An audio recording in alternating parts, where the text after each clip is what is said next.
Chers amis, le président américain Donald Trump affirme être prêt à reprendre le dialogue avec le président nord-coréen Kim Jong-un. Il parle d'un dialogue sans conditions préalables. C'est un changement majeur de ton, nous savons très bien. Le président américain Donald Trump est un homme très arrogant. Pendant des années, la position officielle américaine était claire. Pas de discussion sérieuse, sans engagement vers la dénucléarisation complète.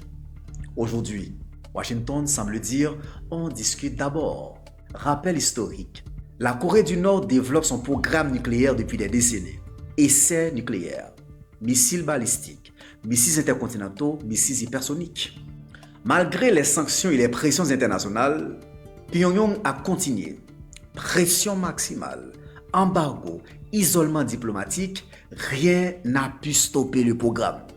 Entre 2018 et 2019, vous vous rappelez, Trump et Kim Jong-un s'étaient rencontrés à Singapour, à Hanoï, image historique, mais aucun accord définitif. Le dialogue s'était arrêté. Et depuis lors, la Corée du Nord a encore renforcé ses capacités nucléaires et stratégiques.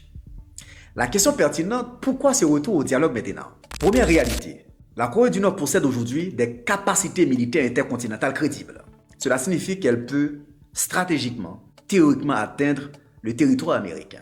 Deuxième réalité, les bases américaines en Corée du Sud et au Japon sont exposées et très exposées face à la puissance nucléaire de la Corée du Nord.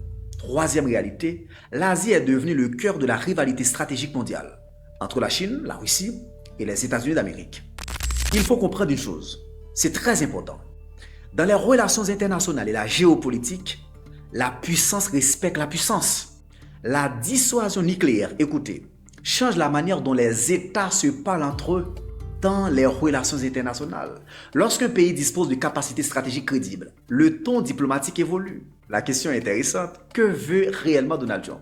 Cherche-t-il une désescalade militaire, un accord partiel, un gel du programme nucléaire ou simplement éviter un conflit imprévisible? Parce qu'il faut être clair et très clair. Pour Kim Jong-un, le nucléaire, c'est une garantie de souveraineté et de survie. La Corée du Nord teste régulièrement ses missiles. Mer du Japon, espace aérien régional, chaque test envoie un message à Séoul, à Tokyo, à Washington. Les États-Unis d'Amérique ont des intérêts militaires majeurs dans la région.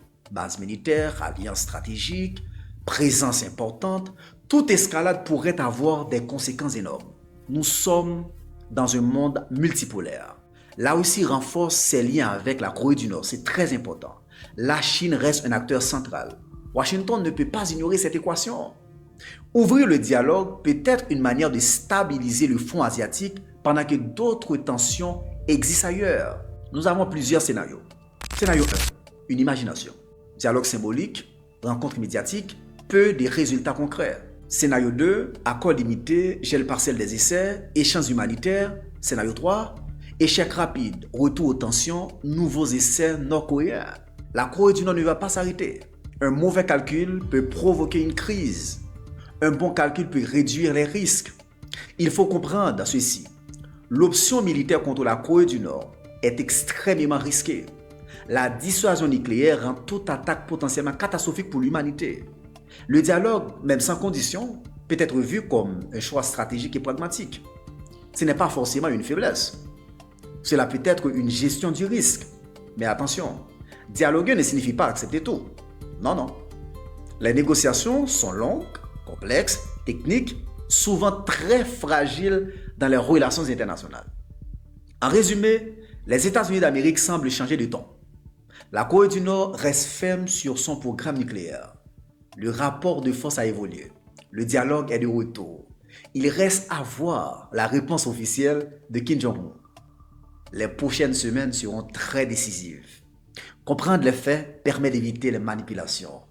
Qu'en pensez-vous dans les commentaires? À très bientôt pour une nouvelle chronique géopolitique avec Wesley.